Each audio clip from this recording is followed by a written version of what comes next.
It's January, and do you know what that means? It means Lent is right around the corner, and I'm wondering if you're ready. Well, we're ready here at teaminitiation.com. My name is Diana McAlintal. And I'm Nick Wagner. And here are a few frequently asked questions about Lent. So one question we often get is, can catechumens, candidates, seekers, inquirers, can they receive ashes on Ash Wednesday? And the basic answer is yes. Yes, because the ashes are sacramentals. They're not sacraments. And so anyone, even non-Catholics, can receive ashes on Ash Wednesday. So yes, use the sacramentals. Next question. Do catechumens have to go to confession before they are initiated? I was really surprised the first time I heard this question. So the answer is no, because baptism, you have to be baptized in order to celebrate any of the sacraments. And catechumens, by the fact that they are catechumens, are not yet baptized. And so they cannot celebrate the sacrament of penance until after they have been baptized, and presumably until after they have done something that would require them to celebrate, have the need for that sacrament. And so no, they do not celebrate confession. But the whole Lenten period is about living a penitential lifestyle. And so they should be doing all of the disciplines of a penitential lifestyle, but not the sacrament of penance. The other thing you want to keep in mind is baptism is the original sacrament of forgiveness. And so baptism washes away all sin, and that is going to be their confession, their confession of faith by being baptized. Next question. Do we introduce seekers, catechumens, to the obligation of fasting and abstinence? Well, yes, of course, because that's part of their formation in living a Christian lifestyle. And so obviously we're going to teach them what it is to fast, when we fast as Catholics, and what abstinence means, and all of that. So we're training them to be good Catholics. Mm-hmm. So those first few questions are pretty basic questions about things that are kind of obvious once you start thinking about them. The next few questions we're going to look at are a little bit more detailed and complex, but are so important for all of us who are doing catechumenate ministry. So let's take a look at the Rite of Election. One question we often get is, how do you handle the situation where a catechumen who's ready to be elected is unable to participate in your diocesan celebration of the Rite of Election? Either they got sick or something happened and they couldn't get to the Rite of Election. What do you do? Well, you can celebrate the Rite of Election for them in your parish. Now, your pastor is going to need to get delegation from the bishop, permission to do that, but that can certainly happen. Mm-hmm. And a lot of times dioceses have more than one celebration of the Rite of Election. And so if they've missed one, contact your bishop's office as soon as possible to see if they could participate in another one. But make sure you also look into that delegation option. You'll have to get your bishop's permission to do that. Another question we get is about the presentations of the Creed and the Lord's Prayer. And in the New Translation, these are called the handing on rites. So the handing on of the Creed, the handing on of the Lord's Prayer. Can they be done with the Scrutinies? And the answer is no, no. They should not be done. They're really supposed to be separate rituals from the Scrutinies. You want to say something about when the Scrutinies happen? Yeah, the Scrutinies happen on the 3rd, 4th, and 5th Sundays of Lent. No matter what cycle we're in, we always do the cycle A readings. So if we're in cycle B or cycle C, we're still going to do the cycle A readings for the Scrutinies. And those rites are so important, so essential, that we're not going to sort of combine them with other rites, because it diminishes the power of the Scrutinies as well as the power of the handing on rites. Mm-hmm. And because those Scrutinies have specific readings connected to them that are required to be proclaimed whenever you celebrate a scrutiny, that means you can't kind of do a mashup of a scrutiny and a handing on rite, because the handing on rites also have their specific readings that need to be proclaimed. So you're not going to be proclaiming two different gospel readings in the same ritual, and you can't do them back to back, and you can't kind of be creative. This is not the time to be creative. And so when you celebrate the handing on rite, it would be on a day during the week after that scrutiny. And so the first handing on rite is the handing on of the creed. And that happens sometime during the week after the first scrutiny. I know that's a lot of calculations going on there, but essentially it's sometime during the third week of Lent. And then the second handing on rite is the handing on of the Lord's Prayer. And that takes place sometime during the week after the third scrutiny. So essentially that fifth week of Lent. One question that's related to that is, does it happen, can you do it like on that same Sunday later in the day? That's possible, not ideal. You want to marinate. Here's a little known fact. Well, maybe you know it, but you can celebrate the handing on rites on Sundays, but to do that, you have to do what's called anticipating them. Mm-hmm. So you would celebrate them in the last weeks of ordinary time, January or February, before Ash Wednesday, during a couple of Sundays in that winter ordinary time period, and you would celebrate them only with those catechumens that you were pretty sure were going to go celebrate the Rite of Election and become elect. And so that's a way in which you can celebrate the handing on rites with the entire parish community at a Sunday Mass. Mm-hmm. All right, so another question about the handing on rites. Are these handing on rites just for the elect, or can the candidates, the baptized candidates, also celebrate, say, the handing on of the creed and the handing on of the Lord's Prayer? You know, I gave a wrong answer to this for many years, because obviously if a candidate grew up in a tradition where they're praying the Lord's Prayer and they're praying the creed as a regular part of their Christian life, as say a Lutheran or a Methodist or even a Baptist, it wouldn't make much sense to hand on the creed and the Lord's Prayer to them. But in fact, the Order of Christian Initiation of Adults does allow for celebrating the handing on rites with baptized people, but only for those baptized people who were baptized as infants and never got any further formation or training in Christian life. So they would have never prayed the Lord's Prayer or prayed the creed until they wound up as part of your community. So we can celebrate the handing on rites with those baptized Christians who had no catechesis whatsoever after their infant baptism. Yeah. But as Nick said, you wouldn't celebrate this with, say, a Lutheran who's been part of your parish for decades and has been coming to your Sunday celebrations and Sunday masses and praying the creed with your assemblies Sunday after Sunday, and now has decided to become Catholic. It makes no sense to hand on the creed to a person who has been intentionally praying that creed with your assembly for many years.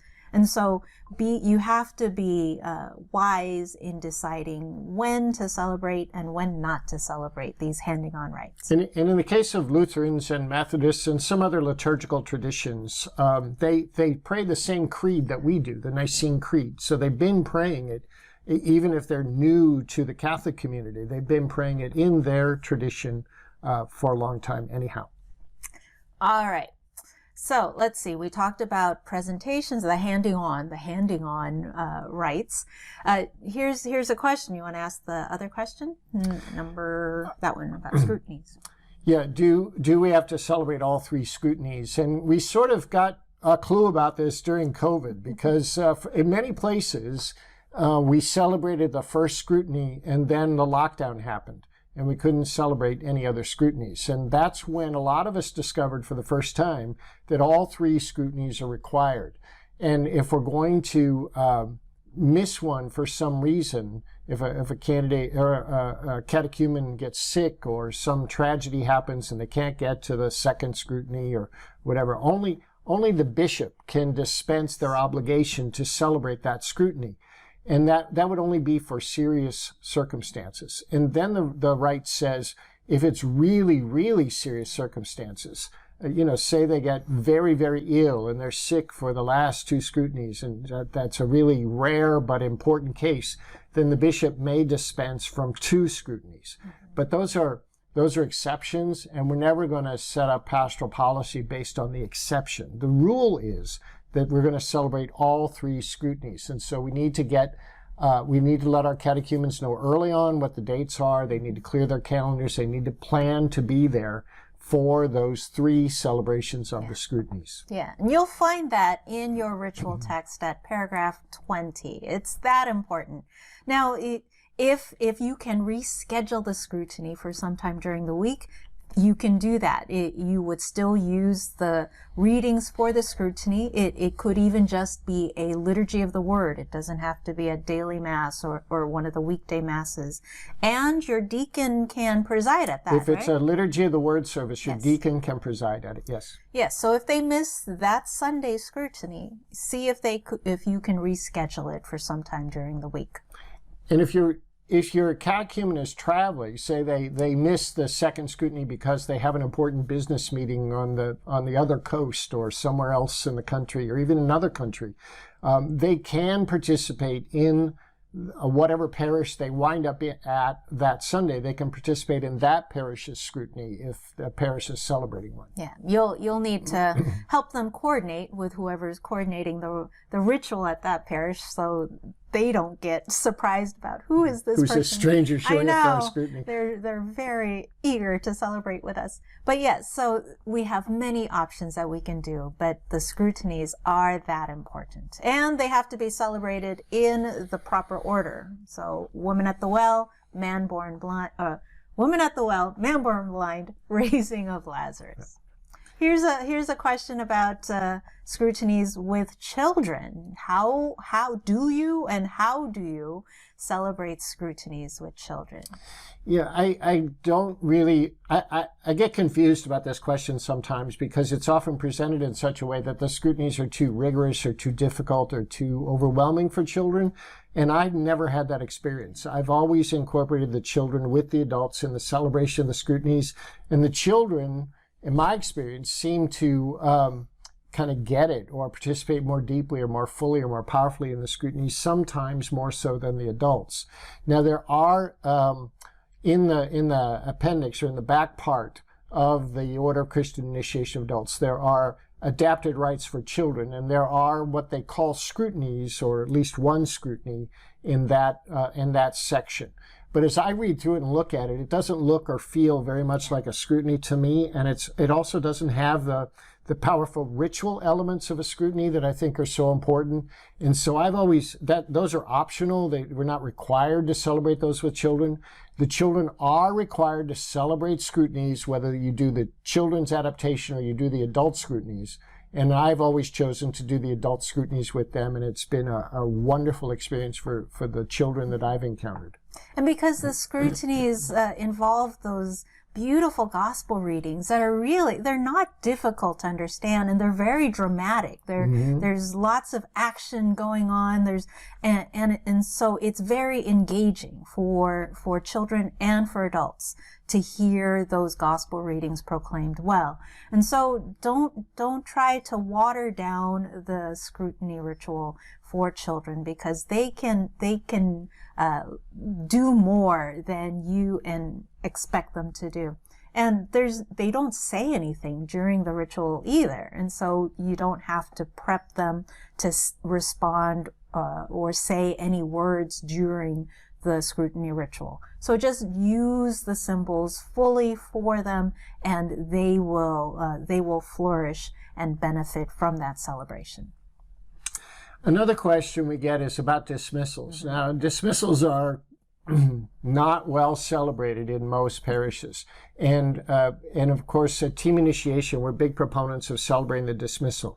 They are required as soon as a as soon as an inquirer becomes a catechumen, one of their obligations as a member of that order, the Order of Catechumens, is to be kindly dismissed from the liturgical assembly after the homily anytime they're at Mass.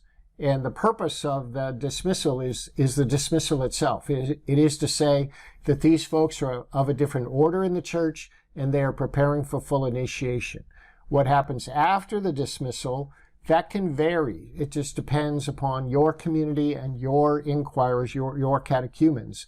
But they are required to celebrate the dismissal, to be dismissed from any liturgy, any Eucharistic liturgy that they participate in during the time, from the time of the rite of acceptance, or what's called in the New Translation, the rite for entrance into the catechumenate.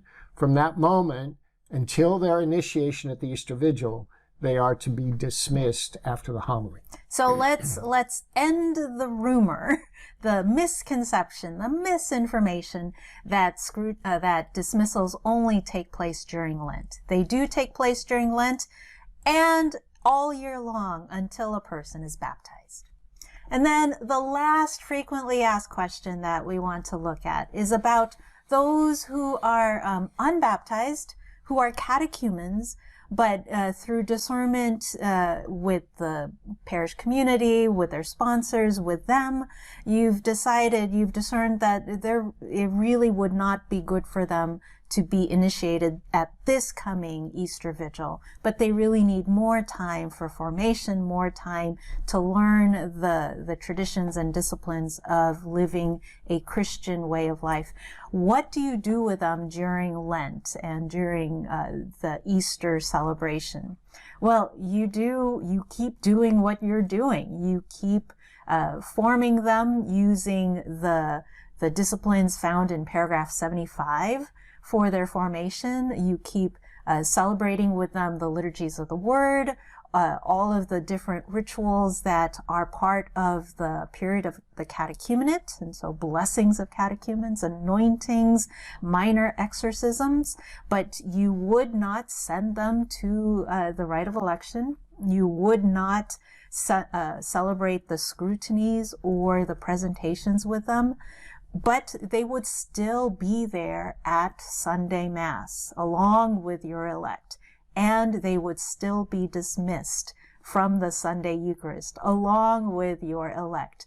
They simply are just not going to celebrate the Scrutinies or any of the other rituals that are part of the period of purification and enlightenment. You know, this question should be a lot more common than it is, because what we're used to is we got into a very bad habit of celebrating the rite of acceptance or the rite for entrance into the catechumenate sometime in the fall, sometimes as late as December. And then let's say we celebrated our rite of entrance in the second Sunday of Advent. And then we're going to initiate, supposedly, these folks who've had no Christian training until starting the second Sunday of Advent. We're going to initiate them in April.